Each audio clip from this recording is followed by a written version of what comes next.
नमस्कार. व्यायामाच्या जगात काही गोष्टी कधीच जुन्या होत नाहीत, नाही का? आज आपण अशाच एका गोष्टीबद्दल बोलणार आहोत, बैठका. पण यासाठी आपण मागे जाणार आहोत, थेट एका ऐतिहासिक व्यायाम ज्ञानकोशात, आणि बघणार आहोत की त्यातलं शहाणपण आजही किती महत्त्वाचं आहे. आणि बघा, त्या ग्रंथाची सुरुवातच किती जबरदस्त विचाराने होते. पाय हे शरीराचा पाया असून कमरेवरील भाग वरची इमारत आहे. किती सोपं वाक्य आहे, पण विचार करा, अर्थ किती खोल आहे. म्हणजे सरळ आहे, पाया मजबूत नसेल तर इमारत टिकणार नाही. तसंच आपल्या शरीराचं आहे, पाय मजबूत नसतील तर शरीर कमकुवतच राहणार. तर आपण ज्या ग्रंथाबद्दल बोलतोय ना, तो हाच आहे. 1939 साली प्रकाशित झालेला व्यायाम ज्ञानकोश. जरा विचार करा, जवळजवळ 100 वर्ष झाली. 100 वर्षांपूर्वीचं ज्ञान हे नुसतं पुस्तक नाहीये. हा तर आपल्या भारतीय शारीरिक संस्कृतीचा एक ऐतिहासिक खजिना आहे. आपल्याला आपल्या व्यायामाचं पारंपरिक ज्ञान इथूनच मिळतं. बरं, तर आज आपण काय काय बघणार आहोत? एक तर शरीराचा पाया म्हणून पायांचं महत्त्व काय आहे. दुसरा म्हणजे हे ज्ञान आलं कुठून. मग बघूया बैठकांचे वेगवेगळे प्रकार, वजन वापरून त्या कशा करायच्या तेही पाहूया. आणि सगळ्यात महत्त्वाचं, व्यायाम करताना कोणती काळजी घ्यायला हवी. चला तर मग आपल्या पहिल्या मुद्द्यापासून सुरुवात करूयात. शरीराचा पाया. व्यायाम ज्ञानकोशाची जी मूळ संकल्पना आहे ना, ती हीच आहे की आपल्या प्रत्येक शारीरिक हालचालीसाठी मजबूत पायच लागतात. आणि याचा नक्की अर्थ काय होतो? म्हणजे बघा, तुम्ही साधं चालताय किंवा धावताय किंवा अगदी कुस्ती खेळताय, काहीही करा, तुमची कामगिरी कशावर अवलंबून आहे? तर तुमच्या पायांच्या ताकदीवर. ही ताकद फक्त वरवरची दिसण्यापुरती नाहीये, ती तुमच्या प्रत्येक हालचालीचा मूळ आधार आहे. पण एक प्रश्न येतो की या बैठका आल्या कुठून? चला जरा याचा ऐतिहासिक संदर्भ बघूया, कारण या फक्त काही शारीरिक हालचाली नाहीत, यामागे एक मोठी परंपरा आहे. भारतीय कुस्ती आणि शारीरिक प्रशिक्षणाची एक महान परंपरा. आणि विशेष गोष्ट म्हणजे या ग्रंथामध्ये श्री बाळंभट्टदादा देवधर यांच्या घराण्याचा खास उल्लेख आहे. हे नाव भारतीय शारीरिक संस्कृतीमध्ये खूप आदराने घेतलं जातं. त्यामुळे होतं काय की ह्या व्यायामांना एक जबरदस्त ऐतिहासिक वारसा मिळतो. हे ज्ञान पिढ्यानपिढ्या चालत आलेलं आहे. बरं, आता येऊया सगळ्यात इंटरेस्टिंग भागाकडे. मग या ज्ञानकोशात नक्की कोणत्या प्रकारच्या बैठका सांगितल्या आहेत? चला बघूया. सगळ्यात पहिली आणि महत्त्वाची, अर्थातच साधी बैठक.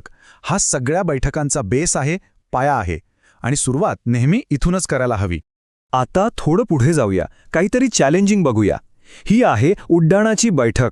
नावातच आहे सगळं. ही शरीरात एकदम स्फोटक शक्ती तयार करते. बघा, हे चित्र किती स्पष्टपणे दाखवत आहे की ही बैठक कशी करायची. म्हणजे खाली बसायचं आणि तिथून थेट हवेत उडी मारायची आणि मग परत हळुवारपणे खाली बसायचं. ही एकच हालचाल पायांमध्ये जबरदस्त म्हणजे प्रचंड स्फोटक ताकद आणते. आणि आता बघूया देवधर परंपरेतली एक खास बैठक. इथं प्रत्येक स्टेप नीट दाखवली आहे. बघा, पहिलं म्हणजे पायांमध्ये अंतर ठेवून उभं राहायचं आणि मनगटात हात पकडायचे. मग पाठ सरळ ठेवून खाली बसायचं. तिसरं म्हणजे बॅलन्ससाठी हात पुढे घ्यायचे आणि मग परत वर उठायचं. यातली प्रत्येक लहान-सहान गोष्ट योग्य फॉर्मसाठी किती महत्त्वाची आहे हेच यातून कळतं. बरं, मग आता जर ताकद आणखी पुढच्या लेवलला न्यायची असेल तर हा ग्रंथ आपल्याला वजन वापरण्याचा मार्गही दाखवतो. आता हे बघा, हे खरंच अविश्वसनीय आहे. हा त्या ग्रंथातला सगळ्यात आव्हानात्मक प्रकारांपैकी एक आहे. इथं वजनासाठी काय वापरलंय? चक्क दुसऱ्या माणसाला खांद्यावर घेतलंय. जरा विचार करा, त्या काळात व्यायामाची तीव्रता काय असेल? म्हणजे बघा, इथे दोन गोष्टी अगदी स्पष्ट होतात. एक म्हणजे शरीराच्या वजनावर केलेल्या बैठका.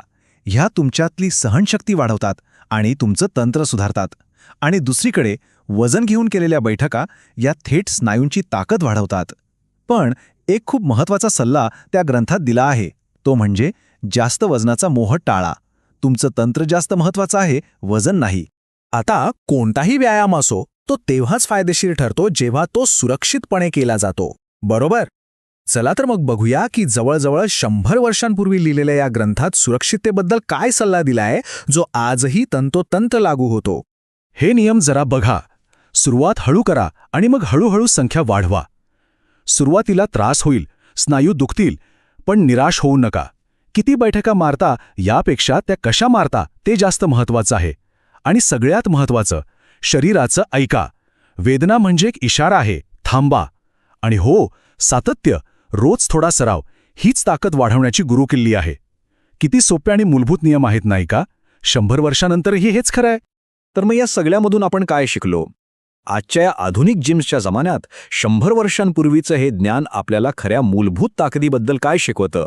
मला वाटतं ते हेच शिकवतं की खरी ताकद मोठमोठ्या मशीन्समध्ये किंवा उपकरणांमध्ये नाहीये, तर ती आपल्या शरीराला ओळखण्यात आणि त्याच्या मूलभूत हालचालींना समजून घेण्यात दडलेली आहे.